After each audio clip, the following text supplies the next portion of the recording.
In August of 1996, Osama bin Laden declared war on the United States. He literally issued something he called a declaration of war against the Americans.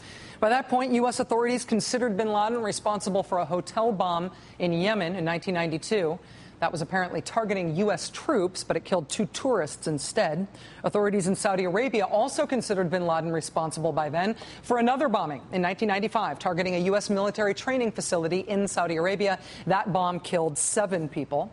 So in 1996 comes bin Laden's declaration of war. 2 years later, in 1998, he issues another anti-American declaration, this one saying that all Muslims anywhere in the world have it as a duty to attack Americans. Later that year, on August 7th, 1998, bin Laden bombs went off at the U.S. embassies in Kenya and Tanzania, wounding thousands of people and killing more than 200. Then 2 years after that, the bombing of the USS Cole killed 17 American sailors. By the time the September 11th attacks happened, Osama bin Laden had a big resume of terror attacks attributed to him, in addition to years and years and years of financing terrorism and terrorist networks. That was all before September 11th. But what about after September 11th? Since September 11th, the story of terrorism targeting the United States itself has mostly, thankfully, been the story of thwarted attacks, starting with the would-be shoe bomber, Richard Reed. That was just about 3 months after 9/11. There was also Najibullah Zazi, the would-be New York City subway bomber. There was also the would-be underwear bomber, Umar Farouk Abdul Muttalib, and the would-be Times Square bomber, Faisal Shehzad. Also, the would-be Dallas bomber, Khalid Ali al-Dassari, who, among other targets, allegedly wanted to bomb former President Bush's Texas home.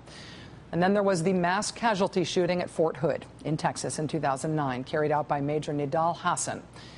There was also the campaign of terror known as the D.C. sniper attacks. John Allen Muhammad, along with teenager Lee Malvo, killed 10 people in the D.C. area in 2002. The bloodiest large-scale terrorist attacks since 9/11 have actually been abroad. In 2002, a series of coordinated bombings in Bali killed more than 200 people. In 2004, 191 people killed in coordinated bombings of trains in Madrid. In 2004, Chechen terrorists took over a school in Beslan, Russia. By the end of that, they had killed 334 people, including 186 children. In 2005, more than 50 people killed in coordinated bombings of London's public transit system.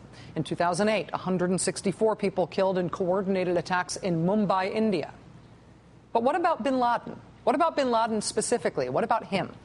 Of the major post-9/11 attacks and planned attacks that we know of, only one of them has publicly and officially been attributed to planning by Osama bin Laden himself. Only one of them has been said by U.S. officials to have been even conceivably based on instructions from bin Laden. That was the attempted plot last year for Mumbai-style attacks in Europe, coordinated attacks in England, France, and Germany.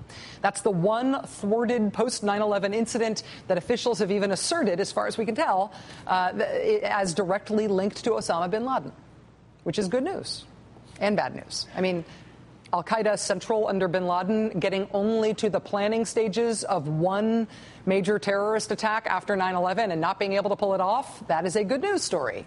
The bad news, of course, is that all of those terrorist attacks and attempted terrorist attacks that I listed in the rest of this segment, some of them were al-Qaeda sponsored, some of them weren't, some of them were al-Qaeda inspired, and some of them weren't.